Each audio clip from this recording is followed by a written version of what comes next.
that they're allowed to do that, and that's good that you are that you're broadcasting this, because people need to know that there's a reason why the media is it not exposing this story like it should be.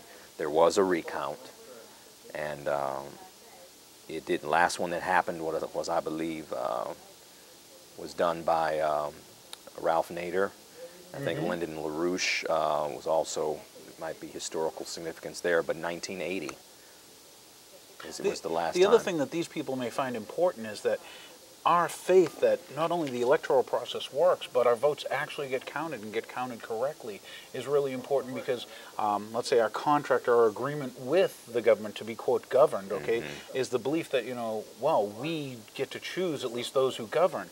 And when it's found that that's not always the case, that's like breaking part of the contract, which means the rest of the people aren't really, you know, they don't have to hold up their end at this point.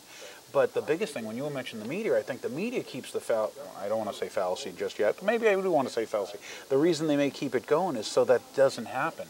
So that when the people are given some, I'm trying to use nice words and not upset my audience, but given some decree or some order from said government, they want to believe that they were elected. They want to believe that they represent them. And if it was turned out that they weren't truly elected and they weren't their true representatives, then maybe all that stuff that they've been doing in passing, okay, isn't the way it should be, and those people wouldn't follow it. That paradigm that this is the way it is and everything's okay, and don't look under the carpet and don't, you know, peel back the cover.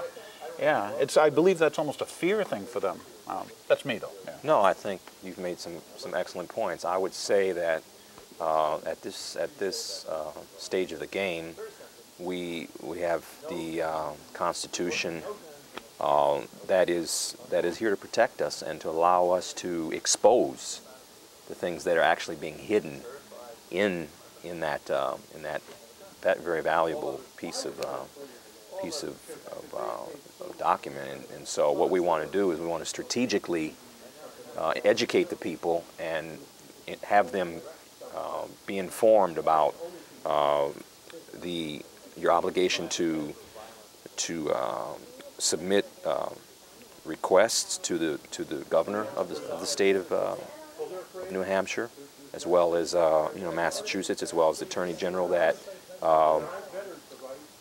we believe that this New Hampshire primary recount was not 100% constitutional at all. I mean, it was very much, in my opinion, I believe that it was rigged. It was fixed. I just have to say that. That's what's motivating me, because of just the spirit of just error, just the intent, the intentional way in which they're hiding and not answering basic. That's what bothers me. Basic concerns and questions that the American people have. They just skip over. Well, the other part that bothers me, and I try to raise to my viewers, and that is, I'm basically a contrarian. Okay, so here I am. I get in front of their lens to get in their television to tell them that, gee, sometimes things are the opposite of the way they appear. We have a government that was founded where the government was supposed to be open for us to see every bit and facet of it. And yet we've allowed things to flip 180 degrees, where the government is this big secret box that we can't open and we can't be told, and we should be quiet, and there's always a reason, whether it's national security today, or you don't need to know, or you don't have the right, you haven't filed the right document or paper.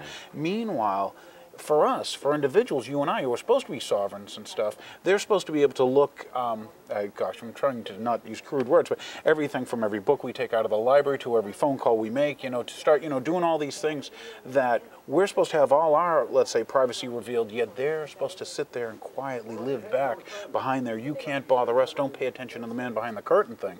And it's not until the people in that lens get up and say, hey, what kind of country, what kind of government do I want for my children? What, do I want to bless my children? Do I want to bless my future generations? Okay, that they may have to get up off their couches. But well, the government was not meant to restrain the people. The people were meant to restrain the government. That's the whole theory.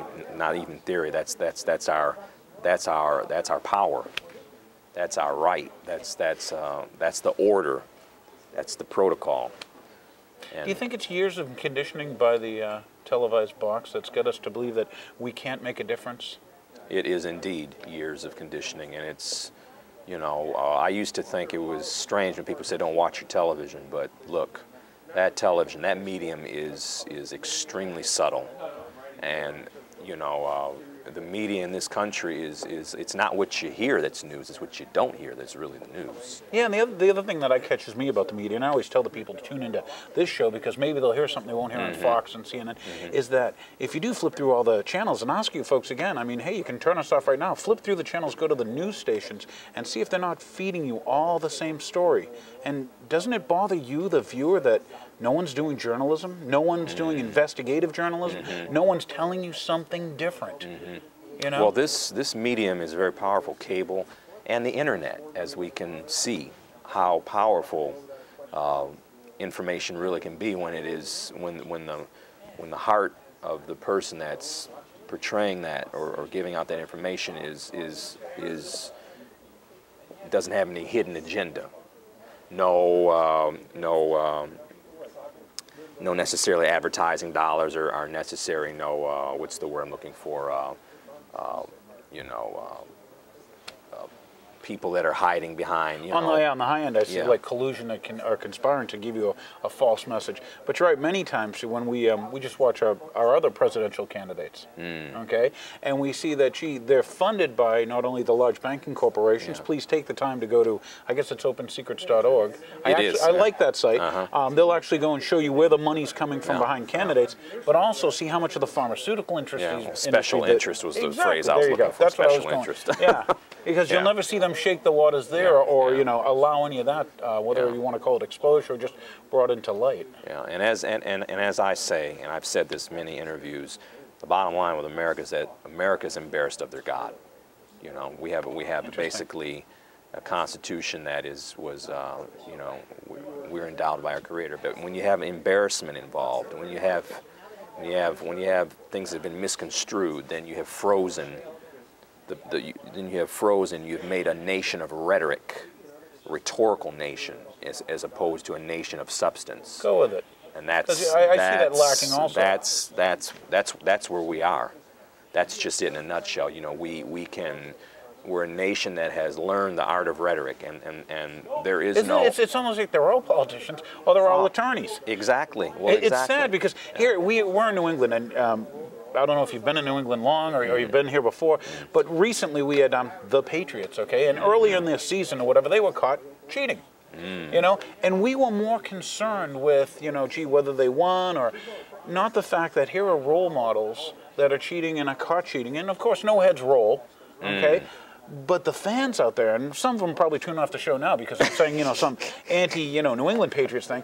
But the fans out there are over there thinking that, oh, well, gee, everybody cheats, it's okay. And that moral shift that we've got in this country, and no, we're not, hopefully it's just this country. I hate to see the whole world, but yeah, I don't see us shifting the way that it's a positive thing. Whereas years ago, I'll just take the boob tube in general. Growing up, watching the, you know, Daddy Knows Best, well, now Daddy's a moron.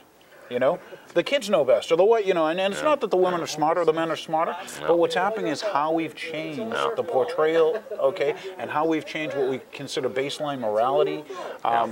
Gosh, I'm not going to do baseline morality for them, but it's just something that I noticed, and I noticed it on the boob tube constantly. Well, you know, you're making a very good point because you're talking about the relationship in a household of the father, and basically you've got the father.